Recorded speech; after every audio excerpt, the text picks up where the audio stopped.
welcome back to another podcast of Miraj Siddiqui Show.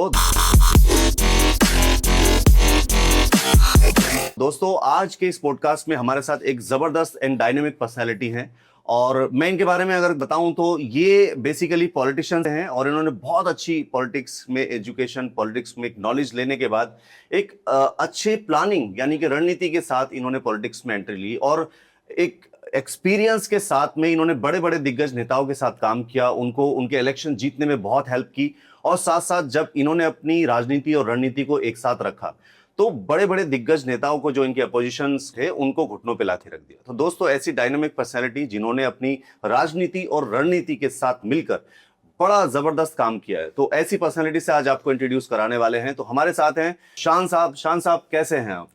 बहुत बहुत शुक्रिया मिराज भाई, मैं बढ़िया बिल्कुल। और आपने इतने भारी भरकम लफ्जों से नवाजा, हालांकि मैं खुद को अभी इतना काबिल नहीं समझता जितना आपने रख दिया, लेकिन बहुत शुक्रिया। चलिए, सो शान साहब, बहुत बहुत स्वागत है आपका हमारे इस पॉडकास्ट में भी। और यहाँ पर हम चाहेंगे कि हम आपकी लाइफ से जुड़े हुए कुछ सवाल और आपके जो ये राजनीति और रणनीति का खेल है इसको समझ पाएं और कुछ आपके साथ हम डेफिनेटली ऐसे क्वेश्चंस रखेंगे जहाँ पर आप उनको उम्मीद करते हैं बहुत अच्छे से हमें रिप्लाई करेंगे। सो शान साहब, आपका इस इंडस्ट्री में यानी राजनीति में आने की शुरुआत कैसे हुई? आपने कैसे इस राजनीति को चुना कि मुझे राजनीति में ही जाना है? देखिए, राजनीति मैं जामिया के समय से करता हूँ। मैं कॉलेज लाइफ में अपने सब्जेक्ट एसोसिएशन के चुनाव होते हैं, उसमें अनअपोज्ड वाइस प्रेसिडेंट था। बहुत छोटे चुनाव होते हैं, लेकिन हाँ, एक लीडरशिप डेवलप करने के लिए एक स्टार्टिंग में वो अच्छा एक प्लेटफॉर्म है। तो मैं सब्जेक्ट एसोसिएशन में वाइस प्रेसिडेंट था, तो वहां से मैंने राजनीति में शुरुआत की। जामिया में तो शायद चुनाव नहीं होते। आप जिसकी बात कर रहे हैं वो असल में यूनियन के चुनाव में 2006 में बंद हो गए थे। मतलब हालांकि आप देखेंगे इस चीज में एक बायसनेस है कि जामिया में नहीं हो रहे, पर वही नेशनल कैपिटल में जेएनयू में हो रहा है, डीयू में हो रहा है, पर जामिया में नहीं हो रहा है। जामिया 1920 में नॉन कॉर्पोरेशन मूवमेंट की एक नींव पर बनी, यानी एक आंदोलन का पौधा है जामिया बेसिकली।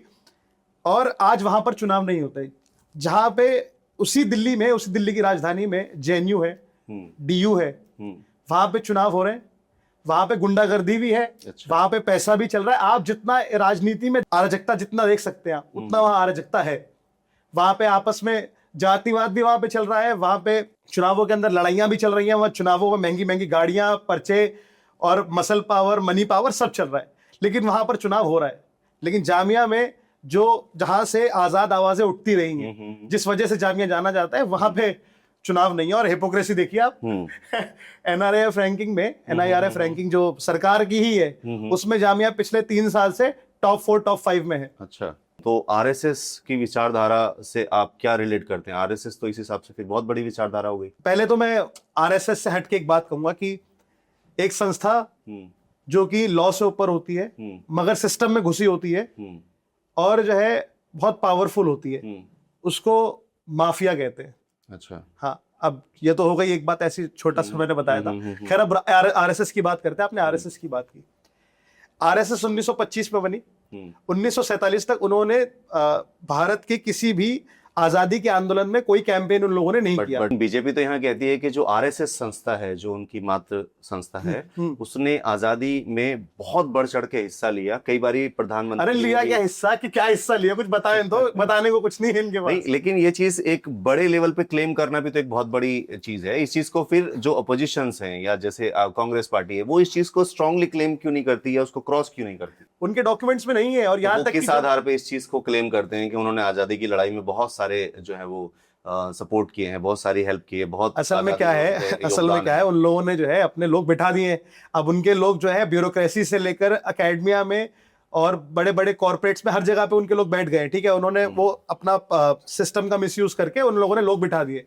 अब हिस्ट्री भी वही लिखते हैं बैठ के, इकोनॉमिक्स भी वही लिखता है बैठ के, जो उनका मन आता है वो लिखते हैं। मतलब आप ये कह रहे हो कि वो फेक कमेंट्स करते हैं? हाँ, अरे ब्रिटिश के डॉक्यूमेंट्स है भाई, ब्रिटिश के डॉक्यूमेंट्स हैं कि जब उन लोगों ने आरएसएस के कैंप्स ट्रैक किए तो वहां पर उनको कुछ भी थ्रेटनिंग नहीं मिला, यानी कुछ भी इट वाज। और ये ऑफिशियल, मैं आपको एक स्टेटमेंट बताता हूँ, non threatening to war time government, ये ब्रिटिश डॉक्यूमेंट्स में है कि वो ब्रिटिश के लिए खतरा नहीं है। इसका मतलब क्या है? जब कांग्रेस के उस टाइम पे कांग्रेस के लीडर्स जेल में भरे जा रहे थे, 1942 पे कांग्रेस पे बैन था। ठीक है, उस टाइम पे गोलवर्गर ने बोला कि भाई वो चल रहा था, क्विट इंडिया मूवमेंट चल रहा था उस टाइम पे, 42 के टाइम पे। तो गोलवर्गर ने अपने कार्यकर्ताओं से, वॉलंटियर से कहा कि आपको कोई जरूरत नहीं, इस पे पार्ट नहीं लेना आपको। तो उन्होंने उसमें पार्टिसिपेट नहीं किया। रिटन डॉक्यूमेंट है, डॉक्यूमेंट्स है, अरे ब्रिटिश की रिपोर्ट है उस टाइम की। और या फिर इनके कोई टेक्स्ट, अब देखिए ना इनका क्या कैंपेन चला, आजादी की लड़ाई में से कोई कैंपेन नहीं इन लोगों का। अच्छा, तो शान साहब यहाँ पर मैं आपसे एक चीज और पूछना चाहता हूँ कि आपके सामने बहुत सारे ऑप्शंस थे, लाइक समाजवादी पार्टी, बीजेपी, और इसके अलावा और भी कई सारी ऐसी पार्टीज हैं, आम आदमी पार्टी। सो ये कई सारे ऑप्शंस होने के बाद भी आपने कांग्रेस ही क्यों चुनी, कि आपको कांग्रेस में ही जाना था, या कांग्रेस में आपको ऐसा क्या लगा? क्योंकि अभी अगर मैं बात करूं तो कांग्रेस का जो ग्राफ है वो डाउन हो रहा है, और अच्छा खासा डाउन है, और उसको बड़े बड़े जो उनके दिग्गज नेता हैं वो बहुत कोशिश कर रहे हैं लेकिन आप नहीं ला पा रहे हैं। तो आपको क्या लगा कि आपके अंदर क्या ऐसी कोई क्वालिटी है कि आप उसके ग्राफ को मूव करके ऊपर ला सकते हैं, इसलिए आपने कांग्रेस ज्वाइन की? देखिए, राजनीति ग्राफ से ऊपर नीचे से ज्यादा डिसाइड नहीं होती। राजनीति बेसिकली सर्विस है। आप सेवा करें राजनीति में जाके। आप ये मौका परस्ती की राजनीति आप देख रहे हैं, आज भाजपा राइज पर है तो आधा कांग्रेस, उस टाइम पे जितने मौका परस्त लोग थे कांग्रेस के, उठ के भाजपा चले गए। तो मौका परस्ती की राजनीति है सारी। बाकी मैं इसको नहीं मानता, ग्राफ नीचे जा रहा है इससे कोई मतलब नहीं। बाकी देखिए, कांग्रेस एक ऐसी पार्टी है जो हमेशा उन ताकतों से लड़ती आई है जिसने देश को गुलाम बनाने की कोशिश की। और एक सांसद ने कहा था कि 2014 के बाद जो है देश आजाद हुआ है, 2014 के बाद। पर मेरा मानना इससे थोड़ा उल्टा है। मुझे ऐसा लगता है कि 2014 के बाद देश को गुलाम बनाने की कोशिश की जा रही है। आप देखिए, पहला डिवाइड एंड रूल अंग्रेजों की पॉलिसी थी। डिवाइड एंड रूल पहले था कि क्या कहते हैं, हिंदू मुस्लिम को बांटने का, और यहाँ पे अभी ये लोग क्या करते हैं, सीए, एनआरसी, बुलडोजर जस्टिस। ठीक। दूसरा इन लोगों का है कि जो प्रेस है, प्रेस को दबाने की कोशिश करते हैं। उस टाइम वर्नाकुलर प्रेस एक्ट आया था 1878 में, आई गेस 1878 में ब्रिटिश सरकार ने निकाला। और आज भारत जो है प्रेस फ्रीडम इंडेक्स में 157 नंबर पर है। ठीक है। सारा मीडिया कंट्रोल किया हुआ है इनके अपने लॉबी के लोगों के द्वारा। तीसरा, ड्रेन ऑफ वेल्थ, एक दादा भाई नौरोजी ने कॉन्सेप्ट दिया था उस समय पे। उस टाइम इंग्लैंड भेजा जाता था यहाँ से सारा पैसा। आज जो है सारा पैसा जो है, जो इनको चंदा देते हैं उनको गवर्नमेंट टेंडर दिए जा रहे हैं, उनको कंपनियां बेची जा रही हैं। तो ड्रेन ऑफ वेल्थ, वही एड्रेस बदल गया बस। ठीक है। और उसके बाद आप एक चीज यहाँ पे देखेंगे कि यहाँ पे क्या कहते हैं, लोगों को जो उनके खिलाफ बोलते हैं उन लोगों को केस लगाना, ये इन लोगों ने ऐसे ही बाल गंगाधर तिलक जी पे लगाया था।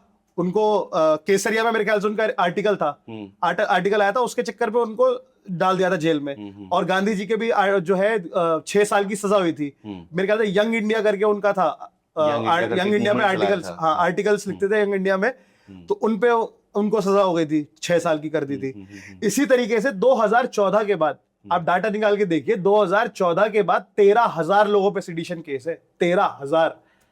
और ईडी सीबीआई के जो केस हो रहे हैं, ईडी सीबीआई के केसेस के अंदर 95% वो लोग हैं जो अपोजिशन के लोग हैं। और ये एडीआर की रिपोर्ट है, ठीक है, पीआरएस एडीआर की रिपोर्ट है कि 95% केसेस है अपोजिशन वालों पे। और आप एक पूरा आप देखेंगे, एक पैटर्न है कि क्या करते हैं जो लोग, पहले एक ईडी सीबीआई की रेड पड़ेगी और जिस पे रेड पड़ती है उसका जो है चंदा आ जाता है। जब इलेक्टोरल बॉन्ड वहां पहुंच जाते हैं, हाँ, जब इलेक्टोरल बॉन्ड आता है या तो उनके केस या फिर ड्रॉप हो जाते हैं या फिर उनको ढीला छोड़ दिया जाता है, बुला दिया जाता है।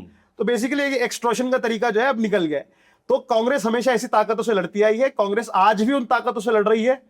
इसलिए मैंने कांग्रेस ज्वाइन करी कि उस लड़ाई में मैं भी एक छोटा सिपाही बनकर कांग्रेस के साथ चल सकूं। सो आप इस पॉइंट को किस नजर से देखते हो? फॉर एग्जांपल, जैसे बीजेपी ने जब 2014 में इलेक्शंस जीते तो उनकी जो रणनीति थी वो बहुत स्ट्रांग थी। उन्होंने बहुत प्लानिंग करके हर एक चीज को जो है वो काउंटर किया। कांग्रेस की बहुत सारे घोटाले उनके गिनवा करके कि इन्होंने यहाँ पर घपला किया, यहाँ घोटाला किया, यहाँ पर ये किया, यहाँ पर किया, तो उन्होंने इन चीजों को काउंटर करके कांग्रेस को डाउनफॉल पे खड़ा कर दिया। सो यहाँ पर यही सेम चीज अब बीजेपी कर रही है कि जैसे आप कह रहे हो कि बीजेपी बहुत सारे घोटालों में उसका नाम है, बहुत सारे करप्शंस हैं, बहुत सारी जो है मैनिपुलेशंस वो कर रहे हैं। सो अभी कांग्रेस इतनी पावरफुल या इतनी पुरानी पार्टी होने के बाद भी बीजेपी को क्यों काउंटर नहीं कर पा रही है सही तरीके से, कि वो इतनी सारी प्रॉब्लम्स देखने के बाद, एविडेंस होने के बाद, सारे प्रूफ्स होने के बाद भी उनको काउंटर नहीं कर पा रहे ठीक से? या तो कहीं रणनीति में प्रॉब्लम है, या अभी भी डर है कहीं पे कि नहीं हम इतनी बड़ी पार्टी से जो है आरएस इनके बीजेपी से हम नहीं लड़ पाएंगे या इनको काउंटर नहीं कर पाएंगे। ऐसा क्यों है? क्यों इनको ये काउंटर ठीक से नहीं कर पाए? देखिए मेराज भाई, कांग्रेस डरी तो है ही नहीं कभी। हम जब अंग्रेजों से नहीं डरे, जो उस टाइम ग्लोबल पावर थी, ये तो अभी नया है। और दूसरी बात आप जो पूछ रहे हैं, देखिए कांग्रेस के समय पे आप एक चीज देखेंगे, कांग्रेस, देखिए सरकार कोई परफेक्ट नहीं होती, सरकार कोशिश करती है। कांग्रेस कांग्रेस की सरकार में एटलीस्ट इतनी आजादी थी कि भाजपा वाले कमियां निकाल पा रहे थे। कोई भी इंस्टीट्यूशन, उस टाइम आमिर खान का शो चल सत्यमेव जयते, उसमें सिस्टम की कमियां वो गिनाते थे, टीवी पर गिनाते थे, लाइव टीवी पर वो एयर होता था, वो एपिसोड वो देखते थे। आज कर लेंगे? हाँ, आमिर खान का हाँ, जो एपिसोड आज कर लेंगे? नहीं बंद करा दिया था, नहीं कर पाएंगे। आप आज एक आर्टिकल लिख दीजिए, मतलब मुझे लग रहा है कि अगर ये पॉडकास्ट भी अगर मान लीजिए थोड़ा सा अगर लोग देख लेते हैं, कहीं पहुंच जाता है ऊपर तक, तो ये भी इधर भी अंदर कर देंगे, कोई बड़ी बात नहीं है भाई। आज के टाइम पे आप एक चीज समझिए कि प्रूफ बहुत कुछ है, लेकिन दिखाएंगे क्या? उस टाइम मीडिया को आजादी थी भाई। इतना बड़ा मूवमेंट जो हो गया जंतर मंतर पे, इंडिया अगेंस्ट करप्शन जो था पूरा एक, आज बीजेपी में कर लेंगे। किसान आंदोलन था, 1 साल से ज्यादा किसान पड़े हुए थे, 1.5 साल अपने अपने घर छोड़ के, कितनी मौतें हुई? कोई है? कोई जवाबदेही है? नहीं है। तो यहाँ कांग्रेस को स्ट्रांगली जवाब क्यों नहीं अरे दिया जा कांग्रेस रहा है? जवाब दे रही है मेरा कांग्रेस भाई। को यहाँ पे मैं एक चीज को थोड़ा सा इसलिए आपसे बोल रहा हूँ क्योंकि अब आप एक पार्टी के साथ कनेक्ट हो रहे हैं। सो जैसे बीजेपी ने किया था, तो कांग्रेस वैसा क्यों नहीं सोच रही जैसे बीजेपी ने सोचा था कि तुम्हारे सारे प्रॉब्लम्स को एक साथ एक प्लेटफॉर्म पे रख के सबको बता दिया। अच्छा चलिए मैं और आपसे एक लोगों सवाल ने पूछता हूं, सपोर्ट किया। तो अभी कांग्रेस क्यों नहीं उसको काउंटर कर पा रही है? सेम चीज उसके सामने और उससे ज्यादा बड़ी है आपके कहने के हिसाब से, कि जितना कांग्रेस का था वो कथित था, शायद बहुत सारी चीजें प्रूव भी नहीं हो पाई कि अच्छा आप मुझे बताइए कि आप कांग्रेस जनता पार्टी के बारे में जानते हैं? हाँ बिल्कुल। ठीक है, अब आप बताइए क्या कहते हैं कांग्रेस में अभी नीट पेपर लीक के लिए क्या कहते हैं वो हुआ है अभी बहुत बड़ा, उन्होंने एक बहुत बड़ा एक प्रोग्राम किया था उन्होंने अभी, जो मल्टीपल सिटीज में हो रहा है। हाँ हाँ, तो आपको पता है अभी सबसे पहला प्रोग्राम कहाँ हुआ बताइए? मैंने जयपुर और कई सारी सिटीज में सुना था। यही प्रॉब्लम है, मैं आपको बता रहा हूँ। कॉकरोच जनता पार्टी बेसिकली एक ट्रेंड था सोशल मीडिया पे, ऐसे एक मजाक के तौर पे चीफ जस्टिस ने उस पर एक कमेंट पास किया, तो उस पे लोगों ने एक एज अ सरकास्टिक वे में एक ऐसे ही बना दिया कि हाँ कॉकरोच है हम लोग करके पार्टी बनाई, और वो वायरल हो गई, वो चल रही है। ठीक, यहीं पर एक इस्टेब्लिश पार्टी, इतनी पुरानी पार्टी जो अपोजिशन में है, उसने कोटा में प्रोग्राम किया नीट पेपर लीक को लेकर। कितने मेजर न्यूज चैनल्स ने उसको कवर किया? सब कैमरा लेके जंतर मंतर पड़े बड़े न्यूज वाले, कांग्रेस जनता पार्टी को कवर कर रहे हैं। बड़े न्यूज वाले तो वहां है ही नहीं, जो फ्री मीडिया है वो वहां पर है, और बड़े न्यूज वाले तो उस प्रोटेस्ट को वैसे भी कवर नहीं कर रहे। शुरुआत में कितना हाइप किया उन लोगों ने भाई। आज छोटे क्रिएटर वहां पर है, आज बड़ी न्यूज चैनल पे क्या चल रहा है आप बताइए ना? बड़ा न्यूज चैनल बेसिकली पीआर है, बीजेपी का पीआर सिस्टम है वो। न्यूज कहां पर है? यहाँ मैं आपको ये बोल रहा हूँ, जब बीजेपी का पीआर सिस्टम इतना स्ट्रांग उन्होंने बना लिया है, पैसा ना, तो वही चीज कांग्रेस क्यों उसको कंडक्ट नहीं कर पा रही? कांग्रेस भी तो कर सकती है। कांग्रेस सरकार में नहीं है, भाजपा सरकार में, उन्होंने इंस्टीट्यूशंस को हाईजैक कर लिया। कांग्रेस की कभी ये सोच नहीं थी, कांग्रेस इतनी आजादी देता था कि उस टाइम पे कोर्ट्स, उस टाइम पर जो इंस्टीट्यूशंस थे, सीबीआई और जो भी पुलिस मशीनरी थी, उस टाइम पे जितने भी जो एकेडमिक इंस्टीट्यूशंस थे, उन सबको कांग्रेस ने पूरा खुला छोड़ा था। कांग्रेस गवर्नेंस करती थी। बीजेपी एक बेसिकली जो है वो इलेक्शन जीतने की मशीन है, उसको इलेक्शन ही लड़ने हैं, उसको इलेक्शन ही जीतना है, गवर्नेंस उसको करनी ही नहीं है। उसको गवर्नेंस का कोई शौक ही नहीं है। वो खाली आज जहां पे चुनाव खत्म होगा, फिर वो देखेंगे कि आज यहाँ चुनाव खत्म हो गया, 2 साल बाद चुनाव किधर है, वो उधर उठ के निकल लेंगे, सारा पैसा वहां डायरेक्शन होगा। तो उनका काम है चुनाव लड़ना, चुनाव जीतना। अब उसके लिए इंस्टीट्यूशंस का मैनिपुलेशन हो, उसके लिए उन लोगों को अंदर करना पड़े, उसके लिए उन्हें कुछ भी माल प्रैक्टिस करनी पड़े, वो करेंगे। कांग्रेस ऐसा नहीं करती थी, इसीलिए कांग्रेस आज उसको काउंटर नहीं कर पा रही है, क्योंकि एक्सटॉर्शन से, मतलब ये जो इलेक्टोरल बॉन्ड ईडी सीबीआई इनके पास है, डरा धमका के पैसा लेना उद्योगपतियों से, ये बीजेपी कर रही है। जब आपके पास पैसा रहेगा तो आप बड़े बड़े मीडिया इंस्टीट्यूट्स को कंट्रोल करेंगे। जब उनको कंट्रोल करेंगे, आप जो इंडिपेंडेंटली कोई खिलाफ में बोलेगा, तो भाई आज राहुल गांधी जी कोई बात कहते हैं, उन्होंने इतने बड़े मंच से कोई बात कही, किसी न्यूज चैनल में चली नहीं चली? क्यों नहीं चलाई उन लोगों ने? उन्होंने इसलिए नहीं चलाई क्योंकि उनको प्रोपेगेंडा करने का कहीं और किसी और चीज का पैसा मिला है। तो यही चीजें कांग्रेस कर रही है अपनी तरफ से। देखिए बात यह है कि लड़ना बड़ी बात है, इतना कुछ होने के बावजूद, इतने चुनाव हारने के बावजूद, इतनी चीजें, इतना टारगेट होने के बावजूद कांग्रेस लड़ रही है, बड़ी बात है। नहीं, ये चीज तो खैर मैं आपकी मान लूंगा, क्योंकि बड़े बड़े नेताओं को, जैसे ममता बनर्जी हैं, उनको घुटनों पे ला दिया, मायावती हैं, उनको घुटनों पे ला दिया, अरविंद केजरीवाल और उनकी पूरी पार्टी को जो है वो नी डाउन कर दिया। सो है कुछ तो पावर उनके पास। तो आपको क्या लगता है कि बीजेपी के पास ऐसी उनकी कौन सी पावर है जिसके दम पे वो ये सब कर पाते हैं? ये एक फाइनेंशियली तो आपने एक्सप्लेन कर ही दिया, फाइनेंशियली के अलावा और उनके पास ऐसी क्या स्ट्रेंथ है उनकी जिसके साथ में वो ये सारी चीजें कर पाते हैं? आपको क्या लगता है कि क्या है उनके सिस्टम मशीनरी, मैंने बताया आपको, सिस्टम मशीनरी तो है, और बस कोई बस ये, और दूसरी एक विचारधारा जो उनका है। देखिए विचारधारा उनका क्या है जैसे? ना, उनका मैंने जैसे आपको बताया डिवाइड एंड रूल, एक समुदाय को विलेन बना के दूसरे समुदाय को इकट्ठा करना कि देखो देखो ये आपका दुश्मन है। भाई आपका दुश्मन मतलब, अभी इस पे कोई जवाब नहीं है। अभी आपने सुना होगा कि राम मंदिर के चंदे वहाँ में चोरी हुई है। वहां चोरी हुई है, ठीक, कितने मीडिया चैनल पे चला कोई? अब वहां पे मतलब क्या इस बीजेपी को या फिर आरएसएस को या फिर किसी और धार्मिक संगठन को उसकी आजादी मतलब जिम्मेदारी नहीं लेनी चाहिए? बिल्कुल लेनी चाहिए, लेनी चाहिए ना। तो वही मैं बता रही हूँ, वो चुनावी हिंदू है। ये बरसाती मेंढक होता है ना, बरसाती मेंढक, ऐसे ही चुनावी हिंदू। अभी इलेक्शन नजदीक आ रहा है, अब ये लोग मस्जिदों पे एक्शन, मज़ारों पे एक्शन, अभी बिजनौर में एक मज़ार की दीवार तोड़ी है, उस पे माहौल बना रहे हैं। इनका काम यही है, हिंदू मुस्लिम करना, क्योंकि ये विचारधारा एक जहर लोगों के अंदर बीच में एक घोल रहे हैं। बस यहाँ पे राहुल गांधी जी ने मोहब्बत की दुकान खोली हुई है, राहुल गांधी इस चीज को काउंटर कर रहे हैं। बाकी इन लोगों ये एक विचारधारा जो मैंने आपको बताई वो चीज है ही इन लोगों की कि हिंदू मुस्लिम करते रहो, नफरत एक दूसरे के खिलाफ बनाते रहो, और और साथ में स्टेट मशीनरी का तो इस्तेमाल कर ही रहे हैं, चुनाव जीत रहे हैं ऐसे। तो आपके हिसाब से क्या विचारधारा से क्या कंसर्न है कि आरएसएस की विचारधारा के साथ? क्योंकि कई बार बीजेपी को ये कहते भी सुना गया है कि आरएसएस की अलग अपनी रणनीति या विचारधारा है, बीजेपी की अपनी अलग एक है, ये दोनों अलग अलग चीजें हैं, इनको कभी भी एक साथ कंबाइंड अप मत करो। बीजेपी और आरएसएस अलग अलग ये काउंट कराते हैं। तो आपका क्या कहना है कि जो विचारधारा से आपका मतलब है, विचारधारा से कि जो आरएसएस की विचारधारा है वो बीजेपी की विचारधारा है? देखिए ये बस अकाउंटेबिलिटी जो है ना, जवाबदेही, वो ये उसको नकारने का एक तरीका है कि भाई मुझसे मत पूछिए, उनसे पूछिए। भाई आप मुझे एफिलिएशन निकालिए, भाजपा के जो नेता हैं उनमें कितने आरएसएस के मेंबर है, निकालिए जरा। भाई आप संघ में जब अच्छा परफॉर्म एक बात बताइए, हमारे देश के जो प्रधानमंत्री है पहले कौन थे? हाँ, वो भी कहीं ना कहीं संघ के प्रचारक थे। हाँ। कहीं ना कहीं नहीं, डायरेक्ट संघ के प्रचारक थे। तो आप कह रहे हैं कि दोनों अलग कैसे? भाई आपका संघ में प्रमोशन होता है तब जाके आप भाजपा पे किसी अच्छे लेवल पे पहुंचते हैं, वरना ग्राउंड के कार्यकर्ता तो भाजपा के आज भी बेचारे बस घूम ही रहे। संघ आपको ऊपर पहुंचाता है भाजपा के अंदर। ये दोनों अलग नहीं है, दोनों एक ही है, गंगाधर ही शक्तिमान है। अभी थोड़े टाइम पहले हमने न्यूज चैनल्स पे देखा कि जो मोहन भागवत जी ने एक बयान दिया कि आरएसएस की वजह से बीजेपी का वजूद है, ना कि बीजेपी की वजह से आरएसएस का वजूद है। सही बात है, तो बिल्कुल सही बात है। ये चीज अभी उन्होंने रिसेंटली इस तरह की देखिए, अब आरएसएस के अंदर भी ना बेचारे बहुत ऐसे भोले, मतलब मैं बोलूंगा भोले लोग ही बोलूंगा उन लोगों को, जिनको लगता है कि आरएसएस उनके धर्म की रक्षा कर रही है। तो वो, और भाजपा जो है एक उसकी ही विंग है, भाजपा भी जो है हिंदुओं के हित में बात कर रही है, तो उनके लिए वो जो है लगे, मतलब उनके लिए बेचारे लगे हैं मुफ्त में।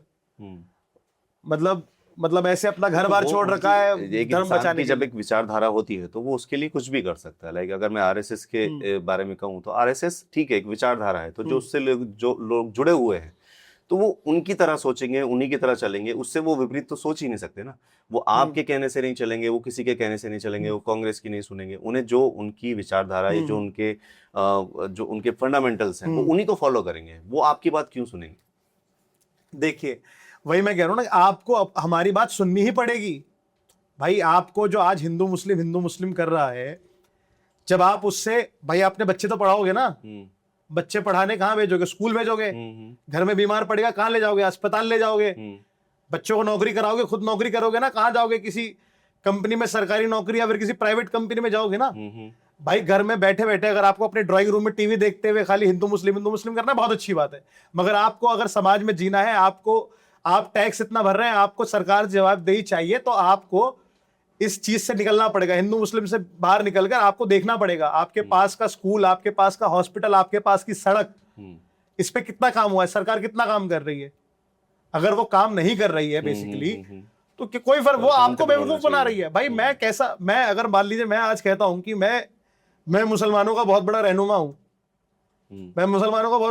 मेरे पास पावर है, लेकिन मुसलमान का बच्चा जिस स्कूल में जा रहा है वो स्कूल में नहीं बनवाऊंगा जी। मुसलमान का जो है जिस हॉस्पिटल में इलाज हो रहा है वो हॉस्पिटल में मैं काम नहीं कराऊंगा। वहां पे मुसलमान को नौकरी चाहिए, नौकरी नहीं है उसके पास, जब उसकी बारी आएगी तो नहीं करूंगा। बस चुनाव के टाइम आऊंगा, भाई मुसलमानों वोट करो मुझे, तो मैं कैसा रहे? मैं तो नकली आदमी हूं, ये तो ये नकली लोग है ना भाई। अगर आप किसी के हित में काम करने का ट्राई कर रहे हो, खाली मुसलमानों को गाली देने से आप हिंदू हित की बात नहीं करते, आपको काम करना पड़ेगा उनके लिए। और ये बात समझनी पड़ेगी, एक बहुत बड़ी आबादी है जो ये बात समझती है, कुछ लोगों को और समझने की जरूरत है। मुझे लगता है कि जिस तरीके से अभी कांग्रेस काम कर रही है, वो लोग भी समझ जाएंगे, सब परेशान है। आज अगर आप जैसे बोल रहे हैं कि हिंदू ही परेशान है, उनको वो जो फैसिलिटीज हैं वो नहीं मिल पा रही हैं, बट अगर मैं बीजेपी की नजरों से बात करूं, बीजेपी की तरफ से आपको कहूं, तो बीजेपी ने देश को विश्व गुरु बना दिया है, बहुत सारी फैसिलिटीज भी दी हैं, बहुत सारे इंफ्रास्ट्रक्चर्स भी खड़े किए हैं, बहुत सारी फैसिलिटीज, स्कूल्स, हर जगह पे काम किया है। वो लोगों को वो सारी चीजें आपको या लोगों को क्यों नहीं दिखाई देता? विश्व गुरु जो है ना, विश्व गुरु एक क्लियर कट प्रोपेगेंडा। विश्व गुरु, आप मुझे एक बात बताइए, अभी 3 सेलर्स जो है स्ट्रेट ऑफ हॉर्मोज में मारे गए, हमारे देश के प्रधानमंत्री डोनाल्ड ट्रंप के साथ बैठे हुए, एक बार जिक्र नहीं किया। तो G7 की मीटिंग थी, ये इस तरह का डिस्कशन मुझे नहीं लगता कि इस तरह का। भाई डोनाल्ड ट्रंप सोशल मीडिया पे डालता है अपने ट्विटर पे, जैसे हम लोग खाने पीने की फोटो और कुछ भी लिख देते ना, डोनाल्ड ट्रंप ऐसे डालता है कि जब सीज फायर हुआ था इन लोगों का, क्या कहते हैं, इंडिया पाकिस्तान का हमारा सीज फायर हुआ था, उसमें लिखा था कि मैंने करवाई है और ट्रेड डील की धमकी दी है, तब उसके बाद जाके इन लोगों ने सीज फायर कर दिया। भाई वो ऐसे लिख दे रहा, आपकी इंटीग्रिटी क्या? और G7 आप कह रहे हैं कि वो G7 की मीटिंग थी, वहां पे ये सब बात नहीं कर सकते। ट्रंप ने तो बोला कि it is a rough profession. भाई डोनाल्ड ट्रंप तो कह रहा है कि कोई बात नहीं, ऐसे मोदी का कोई दिक्कत नहीं, हो गया। विश्व और ऐसे वो ऐसे अपने हिंट पॉइंट्स देख रहे थे ऐसे करके, बिना देखे बात भी नहीं कर सकते। दूसरा विश्व गुरु बात कर रहे हैं कि वॉर रुकवा दिया फलाना ढिमकाना, मणिपुर है, इसी देश में है, इसी देश का एक राज्य है, वहां पे आज भी लोग मर रहे हैं, आज भी दंगे चल रहे हैं, आज भी लड़ाइयां चल रही हैं। कितना वहां पे जो सरकारी क्या कहते हैं बंदूकें और गोलियां हैं वो गायब हो गई, आज तक मिली नहीं है, 50% भी रिकवर नहीं हुई है। प्रधानमंत्री कब गए वहां पे आपको पता है? 2 साल से ज्यादा हो गया उसके बाद गए, 2 साल से ज्यादा। आप सारे जितने भी अपोजिशंस हैं वो एक ही चीज के लिए बोलते रहते हैं, मणिपुर मणिपुर मणिपुर। मणिपुर के अलावा भी इतने स्टेट्स हैं, वहां भी तो बहुत सारी चीजें डेवलप हो रही हैं, वहां की प्रोग्रेस, वहां की ग्रोथ।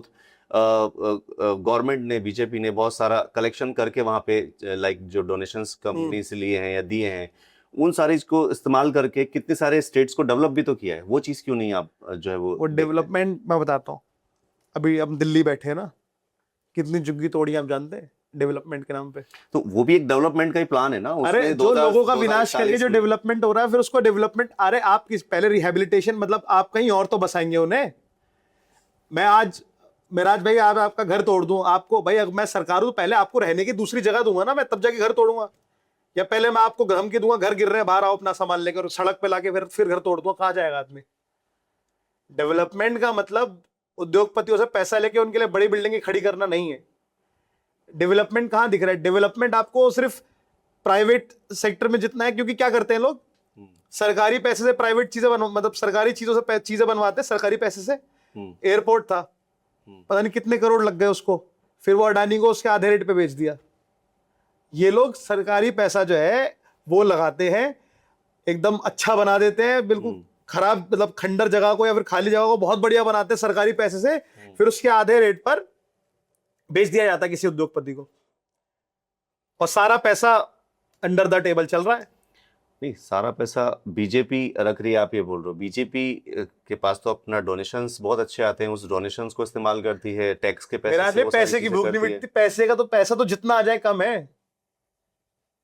इनका बस चले नेपाल की जमीनें बेच बेच के पैसा ले आए, वो तो चल नहीं रहा इनका बस। नेपाल की जमीन कैसे बेच सकते हैं? भाजपा है कुछ नहीं है, फेंकने को तो कुछ भी फेंकते हैं, ये भी फेंक ही देंगे एक दिन। नहीं, ऐसे तो मैं कहूँ तो कांग्रेस ने भी तो अपने टाइम पे बहुत सारे बुलडोजर चलाए हैं, बहुत सारे घर ध्वस्त किए, बहुत सारी सड़कें बनाने के लिए या बहुत सारे ऐसे डेवलपमेंट करने के लिए बहुत सारी जगहों को डेमोलिश किया है, कांग्रेस ने भी अपने टाइम पे किया है।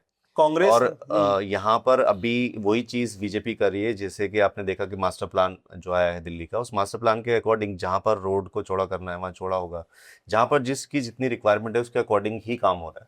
उसमें कुछ ऐसे इलीगल जो घर बसे हुए हैं थोड़े बहुत, जैसे झुग्गियां हैं, जो पुरानी कॉलोनियां हैं, ऑब्वियसली उनका तो एक संरक्षण होना चाहिए क्योंकि वो तो बस चुकी हैं। तो उसके बाद जो अभी नई रिसेंट कंस्ट्रक्शन हुई है, उनको रोकने के लिए ही ये कार्य चला है और उन्हीं को सिर्फ रोका जा रहा है, ऐसा नहीं कि सब कुछ तोड़ा जा रहा है। तो यहाँ पर ये काम तो कांग्रेस के टाइम पे भी हुआ। ये पास में गोविंदपुरी है, मैं जब से पैदा हूँ मैंने तब से वो कैंप देखा है वहाँ पे, जो क्या कहते हैं ट्रांजिट कैंप या भूमिहीन कैंप है वो, ठीक है, वो बहुत पहले का बना हुआ है। लोग आज भी वहाँ पे सड़क के उस तरफ बैठेंगे, उनको मिल जाएगा। एक तो अलॉटमेंट नहीं हुई, जहाँ जब दिल्ली का चुनाव था, जहाँ झुग्गी वहाँ मकान के लेटर बहुत बढ़िया पैक करके दिए थे, आधों को तो अलॉटमेंट नहीं हुई। जिनको अलॉटमेंट हुई उनसे भी क्या कहते हैं अलॉटमेंट के लिए पैसा, जिनको लेटर मिला, जिनको मिलने भी वाला है, उनसे भी पैसा लेके उन लोगों ने वहां पर दिया, उसके बाद जाके अलॉट किया उन लोगों को। लोग आज भी, कितने लोग ऐसे थे जिनकी झुग्गी तोड़ दी पर उनको मकान नहीं दिया। कांग्रेस, अगर देखिए कांग्रेस जब कांग्रेस ने विकास किया है, जब कांग्रेस ने, आप कह रहे हैं इंफ्रास्ट्रक्चर कांग्रेस के टाइम पे भी बना, जब पुरानी जगह तोड़ी गई, लेकिन वो कंसिडरेशन में लेके वो काम सारे किए गए। जो लोग वहां रह रहे थे पहले, उनकी सेफ्टी का और उनके रहने का पहले इंतजाम किया गया। उसके बाद झुग्गी डली कब थी? कांग्रेस के टाइम पे। भाई कांग्रेस ने लोगों को रहने के लिए जगह दी, ये लोग जगह ले रहे हैं बस। अब समझिए कांग्रेस ने भी विकास किया, चीजें तोड़ी होंगी, लेकिन कांग्रेस ने एक प्रोसीजर फॉलो किया। कांग्रेस ने लोगों के बारे में सोचा, उनके लिए काम किया, उसके बाद तोड़ा। अच्छा शान साहब, आपने यहाँ पर अभी रिसेंटली कई सारे इश्यूज जो अभी चले थे, मॉब लिंचिंग को लेके बहुत सारे इश्यूज हुए थे, तो जो मुस्लिम समाज है, मुस्लिम कम्युनिटी है, उनके जो उलमा हैं, उन्होंने मिलकर एक बहुत अच्छा डिसीजन लिया कि आप गाय को राष्ट्रीय पशु घोषित कर दो, गाय को राष्ट्र पशु बना दो। तो इसमें आपकी पर्सनल निजी राय क्या है? क्योंकि अब आप पॉलिटिक्स में जा रहे हो, आप खुद एक्सपर्ट हैं इस चीज़ की, आपकी रणनीति और राजनीति दोनों जो है वो प्रूव कर चुकी है अपने आप को, तो इसमें आप किस एंगल से इसको देखते हैं? दूसरा, आपकी जो पार्टी है कांग्रेस, तो उसका क्या स्टैंड इस पे रहा है और वो इसके बारे में किस नज़र से या किस तरह से सोचती है कि गाय को राष्ट्रीय पशु बनाना चाहिए कि नहीं बनाना चाहिए? देखिए, सबसे पहले जो आपने बात कही, कितनी खूबसूरत बात है कि ये मुसलमान उलमाओं ने मांग उठाई, और एज अ मुस्लिम मैं भी ये मानता हूं कि मेरे देश की एक बहुत बड़ी संख्या है जो गाय को अपनी माता मानती है और उसका सम्मान होना चाहिए, ठीक। लेकिन जो सरकार है अभी, जो सत्ता में लोग बैठे हुए हैं, उनके लिए गाय कंसर्न नहीं है, नैरेटिव है, ठीक। गाय की जिम्मेदारी नहीं लेना चाहते वो लोग, सिर्फ गाय का नाम लेना चाहते हैं और चुनाव जीतना चाहते हैं। आप एक चीज देखें, ये आजकल आप देखेंगे सोशल मीडिया पे बहुत ट्रेंड चला है कि गौ रक्षक दल जो है वो 4-5 लड़के आ जाते हैं और वो चलती गाड़ियों के नीचे कीले ठोकते फिर रहे हैं, गाड़ियों को रोकते हैं। अब मैं एक चीज पूछना चाहूंगा कि हिंगोनिया में, राजस्थान में जो है लगभग 800 गाय के करीब मरी, ठीक, गौशाला में। और गौशाला की बात बता रहा हूं आपको, जो सरकार स्टेट रन गौशाला है। हरियाणा के सिरसा डिस्ट्रिक्ट में एक आरटीआई के द्वारा पता चला कि 16 क्या कहते हैं 2016 से 2022 के बीच में, आई गेस, 10,000 से ज्यादा गाय और बछड़े गौशाला में मर गए। ये डाटा आप हाँ, अरे गवर्नमेंट डेटा है, आप जाके चेक। हाँ, आप एक बात बताइए कि क्या वो लोग, मैंने आज तक किसी गौरक्षा दल को नहीं देखा कि सरकार के खिलाफ किसी ने मोर्चा खोल दिया हो, गए हो जमीन पर उतर के प्रोटेस्ट किया हो। असल में क्या है, गांव में रहने वाले एक गरीब कसाई को मारना बहुत आसान है, एक किसान को, एक दलित को, एक मुसलमान को मारना बहुत आसान है कि गाय खरीद फरोख्त कर रहा है, कुछ कर रहा है, उसको मारना बहुत आसान है। उस पर आप रील बना दीजिए, उस पर लाइक भी मिलते हैं, कमेंट भी आते हैं, रीच बढ़ती है, बढ़िया होता है। आप सरकार के खिलाफ क्यों नहीं बोलते? अगर आप सच में, और ये मेरा चैलेंज है, अगर सच में आपको इतने बड़े आप गौ रक्षक हैं, तो आप गौशाला की जाके कंडीशंस देखिए, सरकार से सवाल करिए। गौशाला का जो स्टाफ है उसको टाइम से पैसा नहीं मिल रहा, कीचड़ है, गंदगी है, खाना क्वालिटी का नहीं है, पीने के लिए उनके पानी नहीं है, गौशाला में मर जा रही है गाय। गौशाला में मतलब यहाँ पे कुछ गाय तो गौशाला भी नहीं पहुंच रही भाई। अब क्योंकि जब से लिंचिंग वाला एक ट्रेंड चला है, तब से गरीब लोग डरने लगे हैं कि अपनी गाय बेचे या खरीदे। तो वो क्या करते हैं, किसान क्या करता है, देखिए किसी भी समस्या को जानने से पहले उसकी जो इकोनॉमिक उसकी रीजन क्या है वो जाननी बहुत जरूरी है। आपको हमेशा तब पकड़ में मुद्दा समझ में आएगा। गाय जब दूध देना बंद कर देती है तो जो किसान है उसके लिए बेसिकली अब वो एक लायबिलिटी है, वो गाय, उसको खिलाना पिलाना उसके लिए लायबिलिटी हो गई। इसीलिए बहुत सारे किसान क्या करते हैं, उसको बेच देते हैं। अब इसमें क्या है कि दलित समाज के लोग हैं हमारे भाई, वो लोग चमड़े का काम करते हैं, तो एक तरह से उनकी भी इंडस्ट्री है वहां पे। 4 लाख लोग अनएम्प्लॉयड हो गए थे जब ये पूरा मुद्दा इसमें चला था दलित समाज के हमारे। लेकिन खैर, मैं एक बात ये कह रहा हूं कि जब गाय दूध देना बंद कर देती है तो उसको बेचा जाता है। अभी वो नहीं हो रहा तो सड़कों पे छोड़ दी जा रही है। गाय जो है सड़कों पे है तो रोड एक्सीडेंट्स हो रहे हैं, उससे इंसान भी मर रहे हैं। अब आप यहां पे आइए वापस कि जब राष्ट्रीय पशु गाय को घोषित कर दिया जाएगा, वो उलमाओं ने उठाई। हमारी कांग्रेस का भी स्टैंड यही है कि आप करिए। सब कह रहे हैं कि राष्ट्रीय पशु, कहीं रिटर्न में या कहीं लाउडली बयान है, हमारे नेताओं का बयान है, बहुत मुखरता से इस बात को उठाया। लेकिन आप देखेंगे कि वहां पर अब एक और बात घुमाने का तरीका देखिए, गुगली क्या फेंक दी कि गाय तो हमारी जो है वो माता है, माता को हम पशु, राष्ट्रीय पशु की घोषित कर दे। ये सब इनकी एक मतलब इनकी एक चाल है, इनका पर्दा है ये बेसिकली। क्योंकि अगर राष्ट्रीय पशु घोषित कर देंगे तो राष्ट्रीय पशु को एक तो आपको उसको मार नहीं सकते, दूसरा उसकी आपको पूरी देखभाल करनी पड़ेगी, उसके प्रति जवाबदेही हो जाएगी, उसका आपको उसकी प्रोटेक्शन आपका जो है वो ड्यूटी बन जाएगी, बाध्य हो जाएंगे आप उस चीज के लिए। आप जो है उसका इलीगल जो क्या कहते हैं वो जो प्रोडक्शन होता है, मतलब रिप्रोडक्शन होता है, वो नहीं करवा सकते आप। तो बहुत सारी जिम्मेदारियां जो है अभी सरकार जिनसे बच जाती है वो सरकार के ऊपर बाध्य हो जाएगी। इसीलिए सरकार उससे बचने के लिए कह रही है भाई हमारी माता है, हम उसको पशु क्यों बोल दें। ये सब मतलब ये सब बस नैरेटिव है, ये नैरेटिव बनाने की कोशिश की जा रही है। अगर भाजपा, ये सरकार, सत्ता में बैठे लोग सच में गाय को माता मानते हैं तो इन लोगों को गाय को राष्ट्रीय पशु घोषित करना चाहिए। भाई क्या दिक्कत है, आप करिए, हम आपके साथ हैं। लेकिन नहीं करेंगे क्योंकि इसका नाम लेना अच्छा लगता है, गाय का जिम्मेदारी लेना अच्छा नहीं लगता। सो आपका कहना यह है बेसिकली ये गाय के नाम पे सिर्फ पॉलिटिक्स बिल्कुल, ना कि उसको जो जस्टिस मिलना चाहिए वो सर्व नहीं हो रहा है। हाँ, राइट। सो इस हिसाब से शान साहब, अब मैं नेक्स्ट आपसे ये पूछना चाहूंगा कि अभी की जो राजनीति है वो बहुत ही अजीब तरह की राजनीति देखने को मिल रही है, चाहे अपोजिशंस की हो या फिर जो मेन पार्टी है उसकी हो। सब लोग सिर्फ एक ही चीज के पीछे जो है वो भाग रहे हैं, वो है पावर। सो पावर के लिए कुछ भी करने को तैयार है, कुछ भी का मतलब कुछ भी, कितना भी कुछ करना पड़े, किसी का भी मतलब यहाँ पर कोई भी एक्शन लेना पड़े किसी के लिए भी, वो सब कुछ करने को तैयार है जस्ट बिकॉज ऑफ पावर। सो ये अभी करंट की राजनीति है जहाँ पे हम बहुत सारी चीजें ऐसी देख रहे हैं जो कई बारी हमें भी ठीक लगती हैं, कई बारी नहीं लगती हैं कि यार ये तो बहुत ही गलत हो रहा है, दिल दुखता है कई सारी चीजों को देख के सुन के। तो ये जो राजनीति अभी है, आप एक यंग अभी नेता हैं, आपने अभी पॉलिटिक्स में फिर जैसे एंट्री लिए शुरुआत की है। सो फ्यूचर की राजनीति को कैसे देखते हैं कि जो अभी की राजनीति है, क्या आने वाले टाइम पे इससे भी ज्यादा और नेक्स्ट लेवल की जो है वो ऐसी राजनीति होने वाली है, या बहुत अच्छे लेवल की राजनीति, जैसा कि एक एग्जांपल अभी हम देख रहे हैं जो थलपति विजय हैं, उन्होंने एक एग्जांपल सेट किया राजनीति का कि राजनीति कैसी होनी चाहिए। और ये राजनीति के एग्जाम्पल में मैंने अभी रिसेंटली मैं आपको एक किस्सा बताता हूँ कि एक नीट के एग्जाम्स जैसे चल रहे हैं, नीट के एग्जाम्स में बहुत सारे बच्चों के एग्जाम्स जो है वो छूटे, रीजन के वो कुछ 1 मिनट लेट हो गए, 2 मिनट लेट हो गए। तो यहाँ पर अभी जो विजय थलपति ने क्या किया कि एक बच्चा सेंटर पहुंचा, वहां पहुंचने के बाद क्या हुआ, उसको पता चला कि उसका सेंटर गलत है और टाइम हो चुका था। तो इंस्टेंटली पुलिस ने वहां पर एक बहुत अच्छा एक्शन लिया जो कि उसको करना चाहिए, जो एक्चुअल में पुलिस का काम है, कि पुलिस ने हेल्प क्या की, उस बच्चे को फौरन जो वो गाड़ी में बिठाया और लाल बत्ती जलाते हुए बहुत तेजी से स्पीड से, जैसे जो है वो एम्बुलेंस को लेके जाते हैं वैसे लेकर गए उसको, उसके जहां पर उसको एग्जाम देना था वहां पर उसको ड्रॉप किया और उसे एग्जाम देने के लिए जाने दिया। सो एक बहुत अच्छा एग्जाम्पल सेट हुआ है यहाँ पर। हम इस चीज को प्राउडली कह सकते हैं कि अगर इस तरह की सर्विसेज पुलिस देना शुरू कर दे तो जो एक बदलाव है, जो एक अच्छाइयां हैं, वो इंसानों के अंदर से निकल के बाहर आएंगी।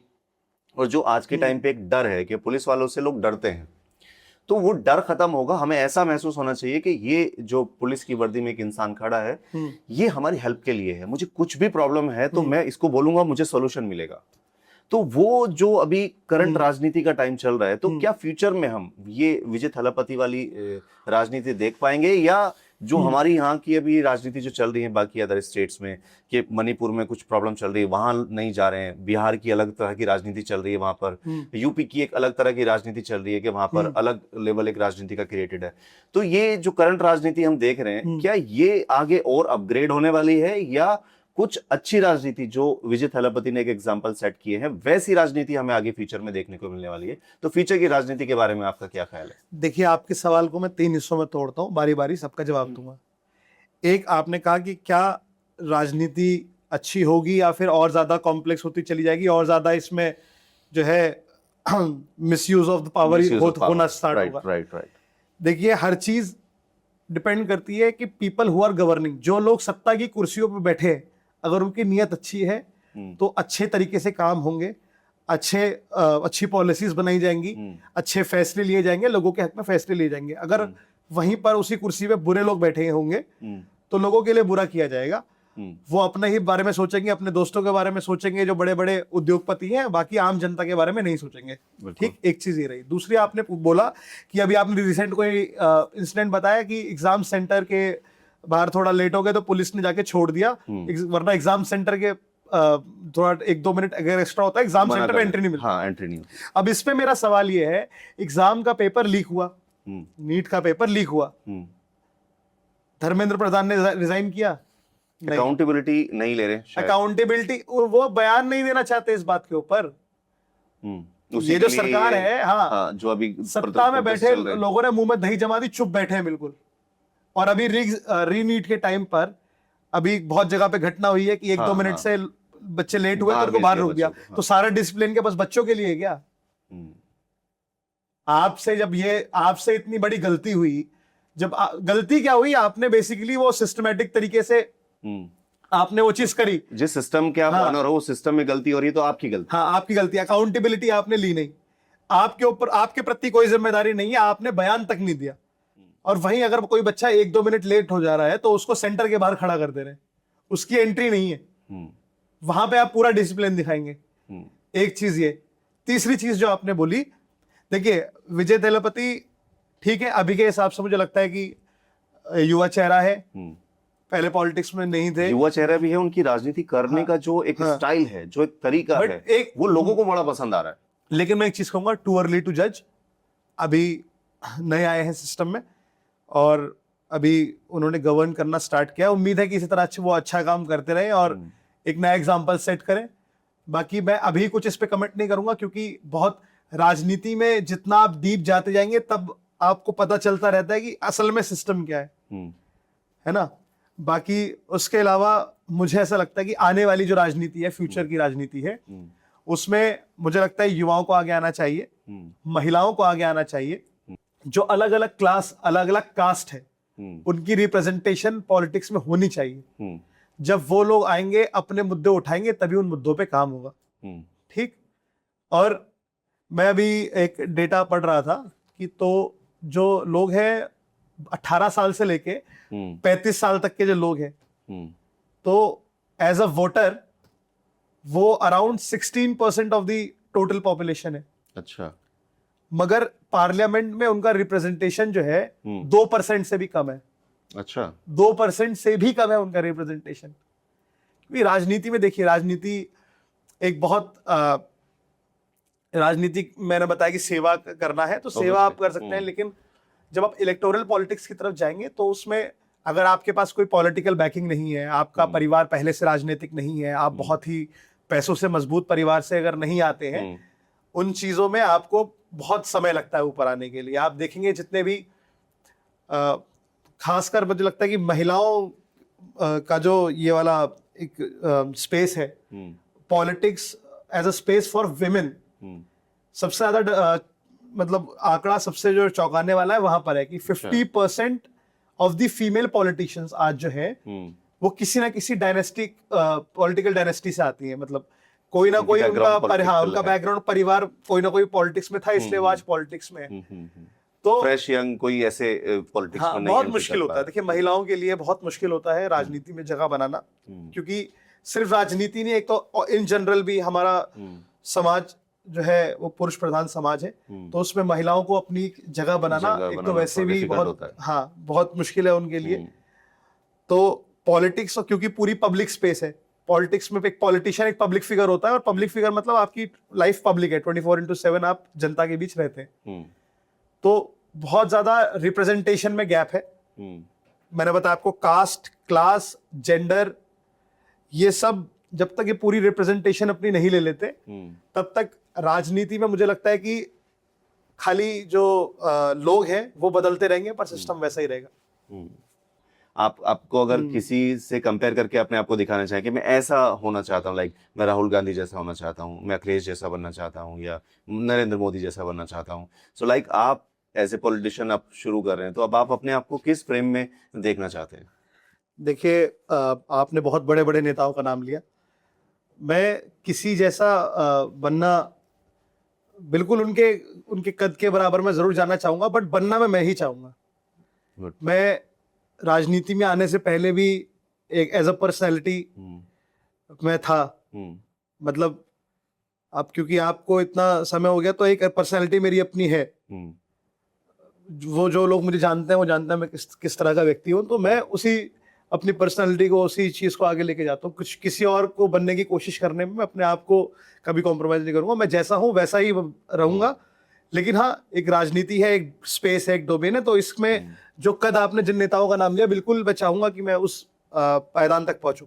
तो शान साहब, बहुत अच्छा लगा आपसे बात करके, बहुत और शुक्रिया। आज इस कॉन्वर्सेशन में, इस पॉडकास्ट में आप आए, बहुत बहुत शुक्रिया आपका। और जो आपने जिस तरह से आंसर्स दिए, हम उम्मीद करते हैं कि आप एक अच्छे पॉलिटिशियंस बने, इस देश के हालात को बदलें, और इस देश में जो जिस तरह की राजनीति होनी चाहिए वैसी राजनीति का आप एग्जाम्पल सेट करें, और हमारी जो आने वाली नेक्स्ट जनरेशन है उसको ये जो अभी करंट सिचुएशंस हो रही हैं या ये प्रॉब्लम्स हो रही हैं, ये नहीं झेलना पड़े। सिंपल सा रूल होना चाहिए लाइफ को जीने का।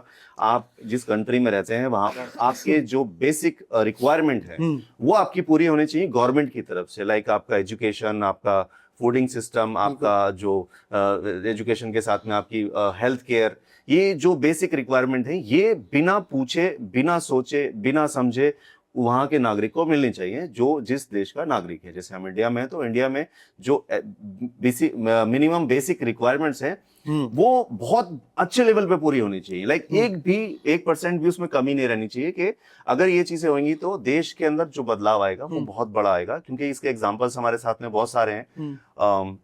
बहुत सारी कंट्रीज ऐसी हैं जहां पर, अगर मैं कहूं तो सिंगापुर ऐसी कंट्री जिन्होंने शिक्षा में और एजुकेशन में और हेल्थ केयर में बदलाव किया, और आज वो कंट्री कहां पहुंच गई है। सो हम इस तरह की राजनीति आपसे एक्सपेक्ट करते हैं। जब आप पावर में हो तो ऐसा कुछ करेंगे जिससे कि इस तरह के बदलाव आए। थैंक यू सो मच आज के इस पॉडकास्ट में आने के लिए। बहुत शुक्रिया। Thank you. सो आज हमारे इस पॉडकास्ट में ये थे मिस्टर शान, जिन्होंने अपने पॉलिटिकल कैरियर को चुना है पॉलिटिक्स में, और इसको जो है बहुत अच्छे लेवल पे लेके जाने की प्लानिंग है। और इन्होंने जो अभी तक किया है, जितना हमने इनके बारे में जाना है, पढ़ा है, या हमने इंटरनेट या सोशल मीडिया से सुना है, देखा है, कि इन्होंने कुछ ऐसे एग्जाम्पल सेट किए हैं, ऐसी राजनीति के लिए इन्होंने शुरुआत की है कि आने वाले टाइम पे अगर ये पावर में आते हैं तो डेफिनेटली कुछ बड़े अच्छे बदलाव और बड़े अच्छे जो है वो आपको एक्सपीरियंस और बड़े अच्छी चीजें आपको देखने को मिलेंगी, खासकर राजनीति में। तो हम उम्मीद करते हैं कि इनका कैरियर बहुत अच्छे से ग्रोथ करे, और यहाँ पर आपको भी डेफिनेटली बहुत अच्छा लगा होगा इनसे, इनके विचारों को सुन के, इनकी बातों को सुन के। आपका अगर कोई भी किसी तरह का विचार है इनके बातों के ऊपर, आप कमेंट कर सकते हैं, कमेंट सेक्शन में आप उसके बारे में बता सकते हैं।